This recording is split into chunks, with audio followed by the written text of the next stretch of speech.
देश भर में अभी स्कूलों में एजुकेशन या ये कहें कि बच्चों का जाना शुरू हुआ नहीं है। ये बच्चों को बुलाना इस स्कूल ने किस बिहाफ पर शुरू कर दिया?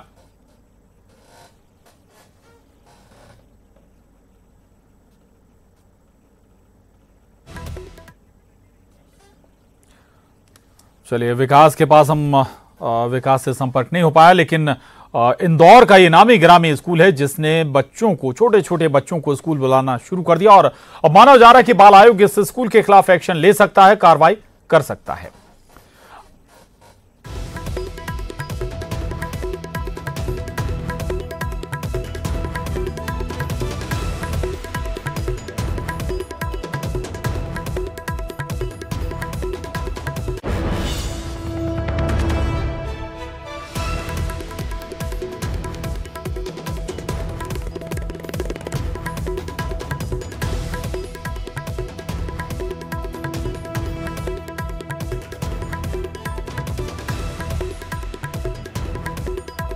फिर ये नियमों का उल्लंघन है। इंदौर का ये मामला है, वेदांश इंटरनेशनल स्कूल जिसका हम जिक्र कर रहे हैं। बाल आयोग ने इस पर संज्ञान भी ले लिया है, पत्र भी लिखा गया है कलेक्टर को और यह भी कहा गया कि इस स्कूल के खिलाफ जो भी एक्शन लिया जाए, जो भी कार्रवाई की जाए, उससे बाल आयोग को जरूर अवगत कराया जाए, उस बारे में बाल आयोग को जरूर सूचित किया जाए। विकास सिंह चौहान हमारे साथ जुड़ गए। विकास, ये खुला उल्लंघन है नियमों का, सरकार की आदेशों की अवहेलना भी हम इसे कहें?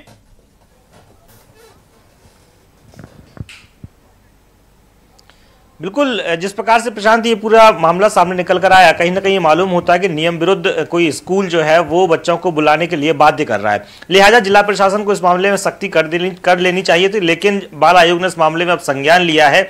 न सिर्फ संज्ञान लिया है बल्कि उसमें एक बहुत अहम एक लाइन का भी जिक्र किया गया है कि जो जिला शिक्षा अधिकारी हैं उनसे भी बाल आयोग के सदस्य ब्रजेश चौहान ने मामले की जानकारी लेने का प्रयास किया था, लेकिन संतुष्टिपूर्ण जवाब उनकी तरफ से नहीं दिया गया। यह बेहद अहम जानकारी है, बाल आयोग को भी संपूर्ण मसले की जानकारी नहीं दी गई। इस वजह से इंदौर कलेक्टर को उन्होंने पत्र लिखकर पूरे मामले की जानकारी चाहिए, साथ साथ में मसले पर कार्यवाही करने को के लिए भी, और कार्यवाही क्या हुई इसको मामले को उनको जानकारी अब से अवगत कराने के लिए भी कहा गया है। बिल्कुल विकास, ये बेहद बड़ी लापरवाही है, इससे बच्चों को भी खतरा है। स्वाभाविक है, संक्रमण काल है और इंदौर सबसे ज्यादा प्रभावित है मध्य प्रदेश में कोरोना संक्रमण से, और उस स्थिति में अगर बच्चों की जान के साथ खिलवाड़ ये स्कूल कर रहा है तो किस तरह की कार्रवाई इस स्कूल के खिलाफ हो सकती है? इसकी मान्यता पर भी कोई असर पड़ सकता है? प्रशासन और क्या क्या कदम उठा सकता है? विकास,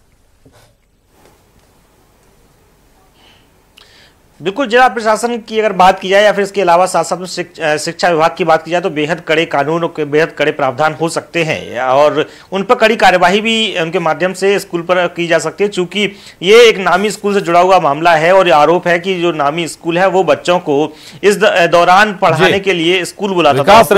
क्लासेस मैं आपके पास आ रहा हूं और बाल आयोग के सदस्य ब्रजेश चौहान जी हमारे साथ जुड़ गए हैं। ब्रजेश जी, स्वागत है। ब्रजेश जी, हैरान जरूर करती है ये खबर, और नामी ग्रामी स्कूल है ये और रेड जोन में है। सबसे बड़ी बात, रेड जोन में है ये स्कूल, उसके बावजूद छोटे छोटे बच्चों को स्कूल कॉल किया जा रहा है, स्कूल बुलाया जा रहा है पढ़ने के लिए। ये स्वाभाविक है कि जो गाइडलाइंस हैं, जो आदेश हैं सरकार के, उसका सीधा उल्लंघन है। क्या एक्शन ऐसे में हो सकता है? बाल आयोग अपने स्तर पर क्या कदम उठा सकता है इस मामले में? जी, निश्चित तौर पर यह बहुत गंभीर मामला है और मेरे पास पालकों ने कुछ वीडियो फुटेज भेजे थे जिससे जानकारी मुझे मिली और मैंने इस संबंध में जिला शिक्षा अधिकारी को भी सूचित किया था, लेकिन उनके द्वारा कुछ गंभीरता से नहीं लिया गया। तो मैंने कलेक्टर को पत्र लिखकर, ऐसे जब कोरोना संक्रमण से पूरा प्रदेश जूझ रहा है, लॉकडाउन की स्थिति है, इंदौर रोड जोन में है, तो बच्चों की जान जोखिम में डाल के उनको बुलाया जा रहा है और ये बहुत गंभीर मामला। इस स्कूल पर निश्चित तौर पर हम विधि सम्मत कड़ी से कड़ी कार्रवाई करने के लिए हमने कलेक्टर महोदय को लिखा है। इन्होंने लॉकडाउन का उल्लंघन किया है, इन्होंने धारा 144 का उल्लंघन किया है और निश्चित तौर पर बच्चों का जो उनका एक मूलभूत अधिकार है वो भी छीना है उन्होंने।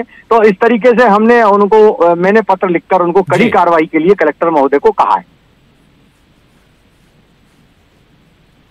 बिल्कुल, कलेक्टर महोदय के लिए कार्रवाई के लिए आपने कहा है। चूंकि लॉकडाउन और रेड जोन का जिक्र भी आप यहां पर कर रहे हैं, ब्रजेश जी, बहुत महत्वपूर्ण है, चूंकि बच्चों के लिए कहा भी गया है कि बच्चों और बुजुर्गों पर जो संक्रमण का दौर है, संक्रमण सबसे जल्दी हमला बोलता है, हमला करता है। ऐसे में जान सीधे तौर पर हम ये कहें कि छोटे छोटे बच्चों की खतरे में डाल रहा है ये स्कूल प्रबंधन। जी प्रशांत जी, एक्चुअली इसमें सबसे बड़ी बात यह कि ऑनलाइन जब क्लास चलाई जा रही है तो फिर ऐसी क्या आफत आने पड़ी थी कि बच्चों को स्कूल बुलाया जा रहा था। जब ऑनलाइन क्लासेस चल रही हैं, सरकार के निर्देश है, बड़े बच्चों के लिए ऑनलाइन क्लासेस है, 1 से 5 बंद है, तो फिर ऐसी स्थिति में बच्चों को के पालकों को मैसेज स्कूल द्वारा भेजा गया, जिसका प्रमाण भी मेरे पास है। तो निश्चित तौर पर स्कूल ने बहुत मतलब एक प्रकार से बच्चों की जान जोखिम में डाली है और बहुत ही गलत कदम उठाया है। निश्चित तौर पर उस पर खिलाफ जो भी कड़ी से कड़ी कार्रवाई होगी उसके लिए हमने कहा है और कलेक्टर महोदय से हमें उम्मीद है कि पूरी इस पर कड़ी कार्रवाई की जाएगी। बिल्कुल बिल्कुल जी, थैंक यू। बिल्कुल बेहद ही गैर जिम्मेदाराना रवैया इस स्कूल प्रबंधन का, और ना केवल 144 का उल्लंघन कहें बल्कि लॉकडाउन का भी उल्लंघन कहें। रेड जोन में ये स्कूल बताया जाता है स्थित है और वहां पर छोटे छोटे बच्चों को स्कूल बुलाया जा रहा है। बहुत शुक्रिया ब्रजेश जी हमसे बात करने के लिए। विकास, आपका भी धन्यवाद इस पूरी जानकारी के लिए। और अब अगली खबर का रुख कर लेते हैं। अब बात राफेल विमान की। राफेल फाइटर विमान आज फ्रांस से भारत के लिए रवाना हो गया है। पहली खेप में कुल 5 राफेल भारत के लिए रवाना हुए हैं। ये विमान 29 जुलाई को अंबाला में एयरफोर्स में शामिल किए जाएंगे। ये भारतीय राफेल विमान फ्रांस के अबू धाबी स्थित अल धाफरा स्थित हवाई ठिकानों पर उतरेंगे। करीब 10 घंटे की इस यात्रा के दौरान हवा में तेल भरने के लिए 2 विमान उनके साथ रहेंगे। विमान रात भर रुकने के बाद फिर भारत के लिए रवाना होंगे। भारत में पहुंचने के बाद ये विमान अंबाला एयरफोर्स स्टेशन पहुंचेंगे। वहीं राफेल भारतीय वायुसेना के 17वें स्क्वाड्रन गोल्डन एरोज का हिस्सा बनेगा, जो राफेल विमान से सुसज्जित पहला स्क्वाड्रन है। देश में राफेल की पहली स्क्वाड्रन अंबाला में ही तैयार की गई है, जबकि दूसरी स्क्वाड्रन पश्चिम बंगाल के हासीमारा एयरफोर्स स्टेशन में तैनात की जाएगी।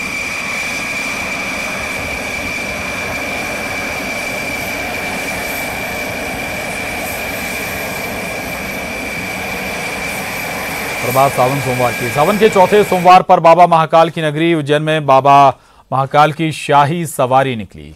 बाबा की शाही सवारी में हाथी घोड़े भी शामिल थे।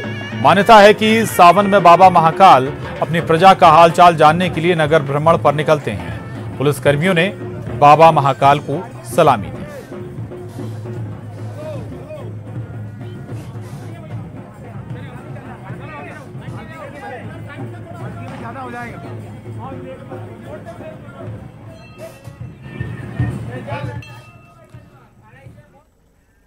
वहीं सावन के चौथे सोमवार पर मंदसौर के भगवान पशुपतिनाथ मंदिर में भोलेनाथ का विशेष अभिषेक किया गया।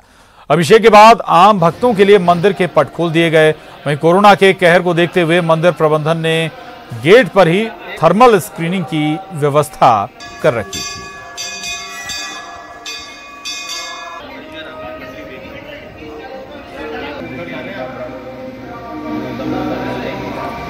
आज सावन का चौथा सोमवार है। प्रदेश के कई शिवालयों में सोशल डिस्टेंसिंग के साथ श्रद्धालु भगवान शिव का जलाभिषेक कर रहे हैं।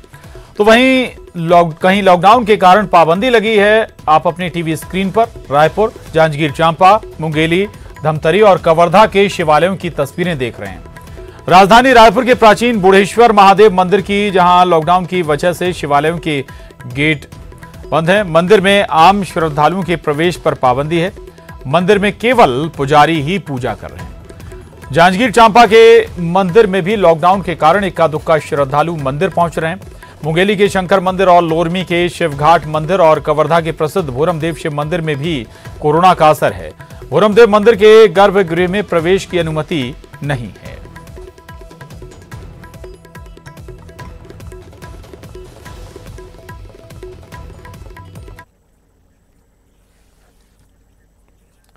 वहीं 5 अगस्त को राम मंदिर का शिलान्यास होने जा रहा है और इसको लेकर अयोध्या में उत्सव जैसा माहौल है। देश के कोने कोने से भक्त मिट्टी और पवित्र जल के साथ उपहार लेकर पहुंच रहे हैं और राम जन्मभूमि तीर्थ ट्रस्ट के ऑफिस में जमा करा रहे हैं।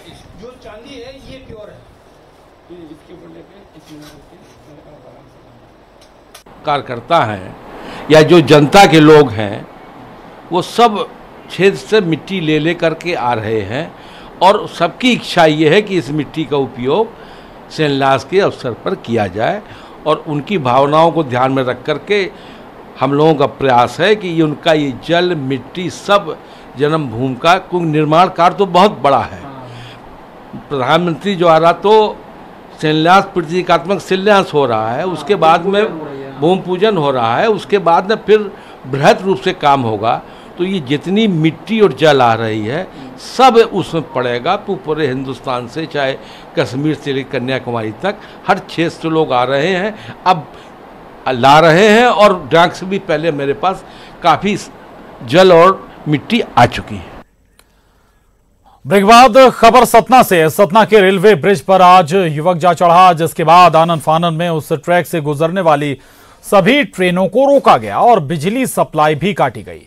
लंबे समय तक युवक को ब्रिज से उतारने का हाई वोल्टेज ड्रामा अभी भी बताया जा रहा है कि चल रहा है, लेकिन रेलवे कर्मचारी अभी भी ब्रिज पर चढ़े शख्स को नहीं उतार सके हैं। पिछले 3 घंटे से लोकमान्य तिलक एक्सप्रेस ट्रेन अभी भी फंसी हुई। ये तस्वीरें देख रहे हैं आप, ये तस्वीरें सतना से सामने आई हैं, जहां एक शख्स रेलवे ब्रिज पर चढ़ गया, से नीचे उतारने की कोशिशें लगातार जारी, लेकिन अभी तक बताया जा रहा है कि युवक को नीचे नहीं उतारा जा सका है। अभी तक ये भी साफ नहीं हो पाया कि ये युवक क्यों इस ब्रिज पर जा चढ़ा।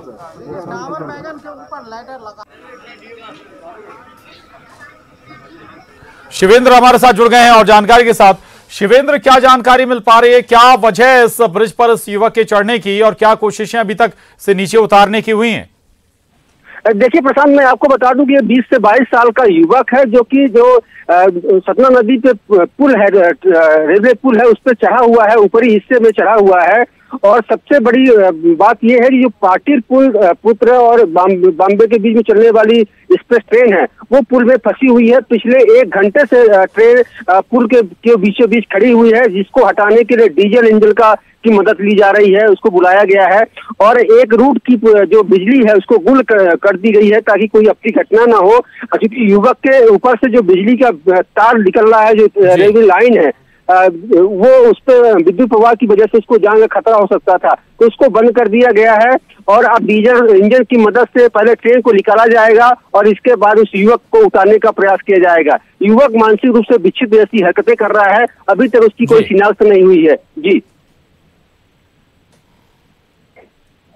जी शुक्रिया आपका इस पूरी जानकारी के लिए। लेकिन देख सकते हैं आप, बड़े स्तर पर जो रेल रूट है वो बाधित जरूर हो गया है। और अब अगली खबर का रुख करें। अगली खबर राजनांदगांव से। राजनांदगांव जिले के रामपुर गांव में एक तेंदुआ घुस गया। पानी की तलाश में गांव में ये तेंदुआ आ घुसा और एक पेड़ पर चढ़ गया, जिसे नहाने पहुंचे लोग देखकर डर गए। ग्रामीणों की सूचना पर तेंदुए के रेस्क्यू के लिए वन विभाग की टीम पहुंची हुई है। तो राजनांदगांव का ही मामला है, जहां पर एक पेड़ पर तेंदुआ आ चढ़ा और जैसे ही लोगों ने इसे देखा, लोगों के मन में भी डर बैठा और इसके बाद हालांकि वन विभाग को सूचित किया गया और वन विभाग अब इस तेंदुए को रेस्क्यू के लिए जुट गया है।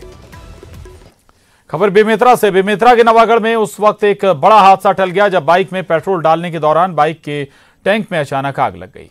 बाइक में आग लगने की पूरी तस्वीर वहां लगे सीसीटीवी में कैद हो गई। तस्वीरों में साफ देखा जा सकता है कि कैसे पेट्रोल डालने के दौरान बाइक के टैंक में अचानक आग पकड़ जाती है। गनीमत यह रही कि पंप कर्मचारी और बाइक सवार शख्स दोनों ने मौके पर खुद को आग की चपेट में आने से बचाया। ये बेमेतरा से तस्वीरें सामने आई हैं। बाइक में अचानक ही पेट्रोल डालते वक्त आग पकड़ गई और हालांकि समय रहते इस आग पर काबू पाया गया।